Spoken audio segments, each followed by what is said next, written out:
For my authentic assessment for English 384, I will be conducting a reading of a poem by William Butler Yeats entitled Love Song, first published in Poems and Ballads of Young Ireland in 1888. Following the reading, I will offer an analysis of the poem's rhetorical grammar. Love Song.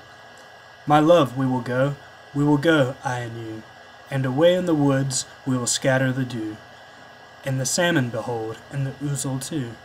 My love, we will hear, I and you, we will hear, the calling afar of the doe and the deer, and the bird in the branches will cry for us clear, and the cuckoo unseen in his festive mood. And death, O my fair one, will never come near, in the bosom afar, in the fragrant wood. Yeats creates an engaging flow in this poem by using meter and rhyme. In order to do this, he uses certain rhetorical strategies. He controls the meter of his poem and each of its lines through the use of commas.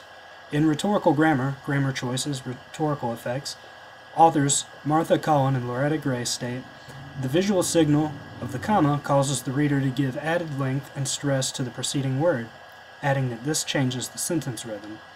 Yeats manipulates the rhythm of this poem by adding commas to insert phrases such as we will go and we will hear. Another rhetorical strategy that Yeats uses to make the poem more engaging is telescoping. In Adios Strunk and White, a handbook for the new academic essay, authors Gary and Glennis Hoffman state, the telescoping sentence keeps extending, moving closer and closer to a thing or an idea in the previous clause. Additionally, when telescoping, the writer replaces the period at the end of the sentence with a comma, thus beginning an entirely new way to flow. Yeats does this in Love Song as a way to get readers increasingly more engrossed in the scene he is describing. He starts out by simply saying, we will go, but uses telescoping in order to add more and more details to the scene until he has effectively inspired the reader to imagine the magical and romantic beauty of the fragrant wood.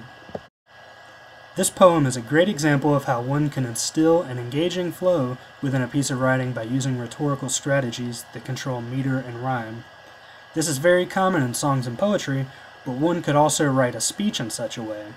This would allow the speaker to grab and maintain the attention of the audience, as well as set a mood or add emphasis. I intend on having this poem read at my upcoming wedding in order to contribute to the romantic tone of the event.